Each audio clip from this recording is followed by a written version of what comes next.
এদিকে মানুষই আবার অপর্ণাকে নিয়ে তার যে সিদ্ধান্ত সেটা নিয়ে সন্দেহ শুরু করেছে। আজকের এপিসোডটা কিন্তু সত্যি খুব ভালো একটা এপিসোড হলো, কারণ এই এপিসোডের মধ্যে কিন্তু আজ আমাদেরকে অনেকগুলো প্রশ্নের মুখোমুখি দাঁড় করানো হলো। সবার প্রথমে কিঙ্করের কথাতেই যদি আসি, আমার কিন্তু এই লোকটার মতিগতি একদম ভাল লাগছে না। ওই লোকটা কিন্তু আর্য অপর্ণাকে আটকাতে মরিয়া হয়ে উঠেছে, আর তার উপর আজকে তারা সুন্দরী মাও তাকে কিন্তু যথেষ্ট খেপিয়ে তুলেছে।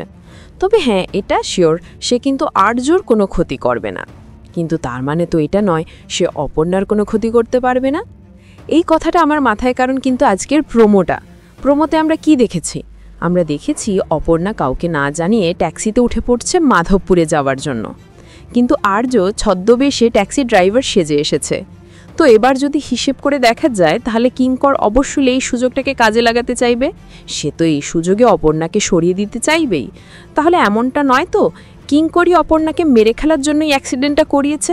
কারণ সে তো আর জানতো না যে ওই ট্যাক্সিতে ড্রাইভার সেজে আর্য রয়েছে।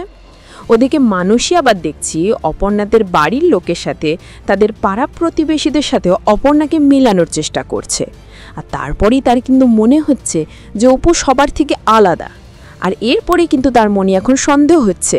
সে কিন্তু বুঝতে পারছে না অপর্ণা তার কথা মতোই চলবে নাকি উল্টে তাকেই ছোবল মারবে। সো এই জিনিসগুলো আজকের এপিসোডে আমি নোটিস করলাম। বাকি তোমরা কে কি নোটিস করলে, আরও যদি নতুন কিছু রয়েছে তাহলে অবশ্যই জানিও কিন্তু কমেন্ট করে।